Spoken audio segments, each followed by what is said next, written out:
Hey, I'm Dr. Jorgensen, nurse practitioner and co-owner of Frontier Pediatric Partners, and it's summer, and it's time to talk about keeping your kids safe. We're going to talk about prevention for burns, prevention for bites, as well as scrapes.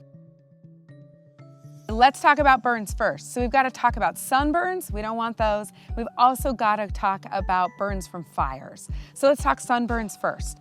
Biggest thing for sunburns is prevention, prevention, prevention. You want to cover up. So you want to make sure you put sunscreen on, you want to have sunglasses on, you want to have a sun hat on, you want to have a sun shirt. It's your S's. One thing you need to know about sunscreen is it's generally not advised to put sunscreen on kids under 6 months of age. Those are the ones you've really got to keep them covered up, sun shirts, sun pants, hats, sunglasses, and just keep them in the shade.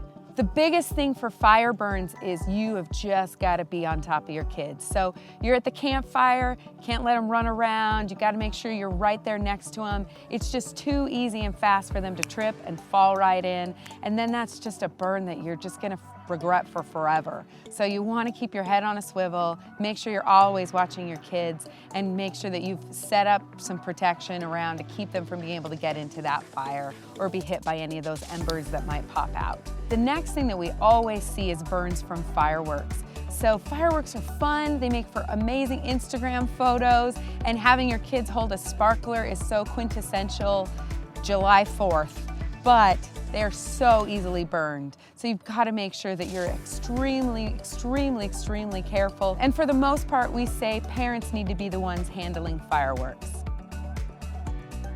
Okay, now we're going to talk about bug bites. They are the bane of every parent and child's existence, and I get calls all the time about how awful and swollen and terrible bug bites are. So the best thing we can do is just keep them from happening in the first place. So what we want to do is spray and keep them away. That sounds so like I don't even know what I'm going to say. But not all bug sprays are created equal, so you've got to make sure that the bug spray you use has ingredients that will actually keep the bugs away. So big ingredients you want to use: DEET. It works really well.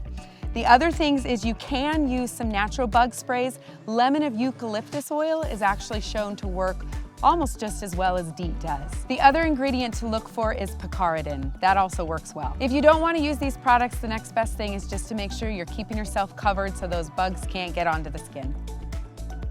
The last thing we need to talk about is prevention of scrapes and cuts. And so the big thing is just making sure your kids are protected. So if they're on anything rolling, whether that's a bike or a one-wheel or a scooter or a skateboard, whatever it might be, you need to make sure you've got them covered. So helmet's super, super important. Make sure it's well fitted. And then also make sure that they've got elbow pads, knee pads, wrist pads, guards, all the things. That's what's going to keep them from getting big injuries. From all of us at Frontier Pediatrics, we want you to love your summer and stay safe.